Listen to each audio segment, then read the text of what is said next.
Magandang umaga po sa inyo lahat. Ako po si Presidente Omar Dipong. Nandito po ako upang pag-usapan natin ang presyo ng bigas. Gagawin ko ang lahat upang bumaba ang ating presyo natin bigas.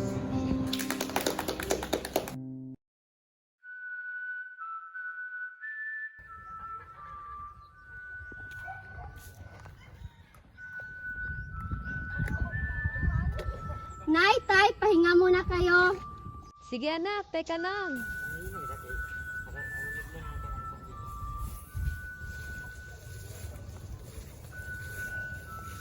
Bumaba ka muna dito anak. Opo, Nay.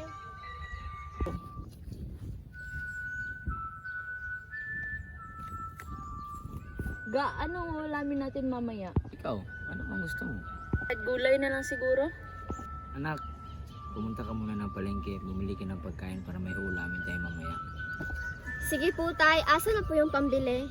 Ito na anak, pumunta ka na ng palengke. Mag-iingat ka ha. Sige po, tay.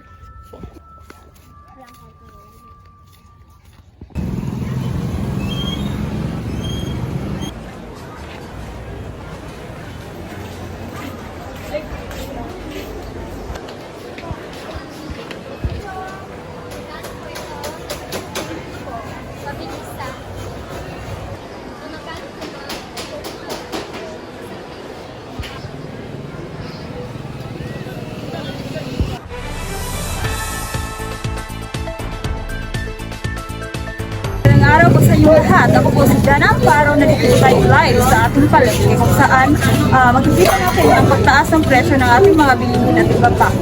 At may isang mabibili rito na kailangan natin tanungin kung ano ang reaksyon na base sa pagtaas ng presyo ng bigas. Magandang araw po. Napansin po ba ang pagtaas ng presyo ng bigas? Oo, napansin ko nga ang taas ko ngayon. Ano po ba ang masasabi niyo sa pagtaas ng presyo ng bigas? Wala na kami magawa kasi sabi kasi ng ating presidente dati na ipapababa niya ang presyo pero ngayon wala pa rin yung nagbago. Maraming salamat po. Ang pinakabagong balita tungkol sa ating ekonomiya, makikita natin ang pagtaas talaga ng presyo ng ating bigas at iba pang bilihin. Iba naman yan, sabi ng presidente, mababa na yung bigas. Eh bakit ngayon? Napakamahal naman. Okay lang yan, mahal. Mayaman naman tayo. Puro ka naman kalukuhan. Roxanne, tawagin mo nga yung kuya mo.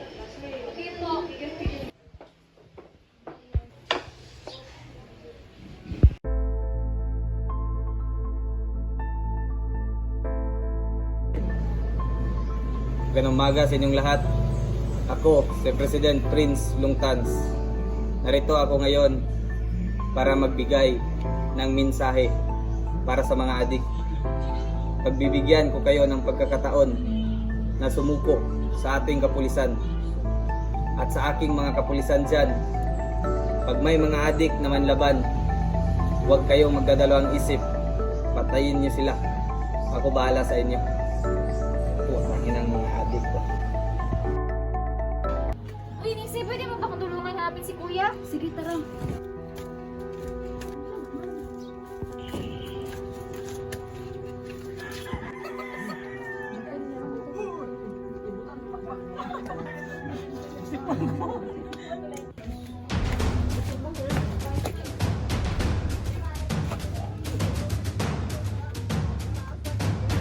Ano yun?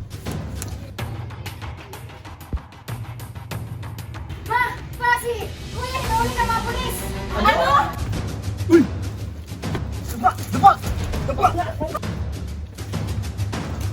Isa first, nakatakas!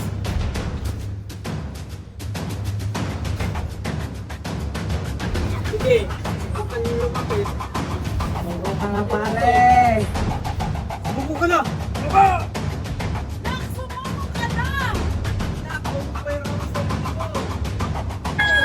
Tumahimik ka!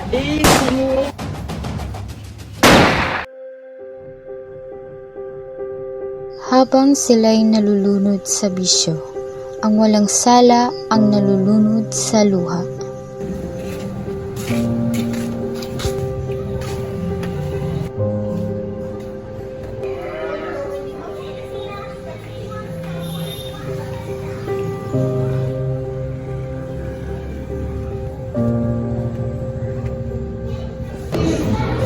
Magandang araw, narito ang nagbabagang balita. Isang arrest warrant ang inilabas laban kay dating Pangulong Prince Longstance. Ayon sa opisyal na pahayag ng korte ngayon, batay sa impormasyon, ang warrant ay may kaugnayan sa isang investigasyong isinagawa ng otoridad hinggil sa ilang kontrobersyal na isyu na naganap sa kaniyang administrasyon. Ayon sa mga ulat, paabot na rin ang warrant sa mga ahensyong pang-international matapos ng pag-alamang si Longstan ay lumabas na ng bansa ilang araw bago ang anunsyo. Patuloy ang pagsisikap ng mga otoridad upang matuntun ang kanyang kinaroroonan at matiyak ang tamang proseso ng batas.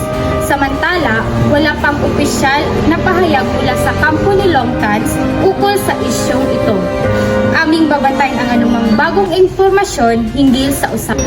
At dito muna nagtatapos ang ating ulat. Ako mapala si Mendelus Pieta. Dito lang sa Balita Ngayon. Manatiling nakatutok para sa iba pang mga informasyon. Maraming salamat po.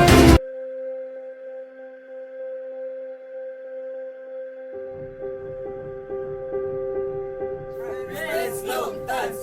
Prince Longstance! Prince Longstance! Prince Longstance! Prince Longstance! Bawiin niyo na si Prince Longstance! Bawiin!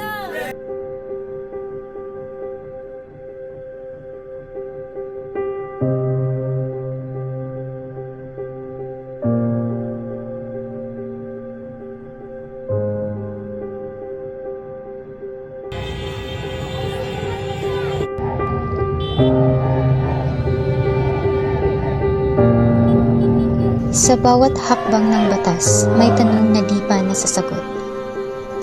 Sa bansang ito, may hustisya pa ba o tayo mismo ang dapat kumilos para hanapin ito? Is the loneliest number that you'll ever do. Two can be as bad as one. It's the loneliest number since the number one. One is the loneliest number that you'll ever do.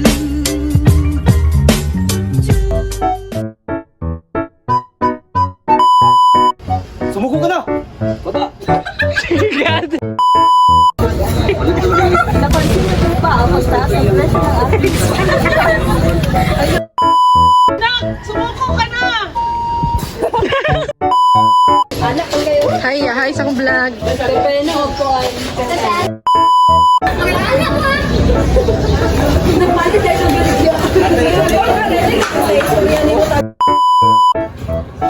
Sumuko ka na!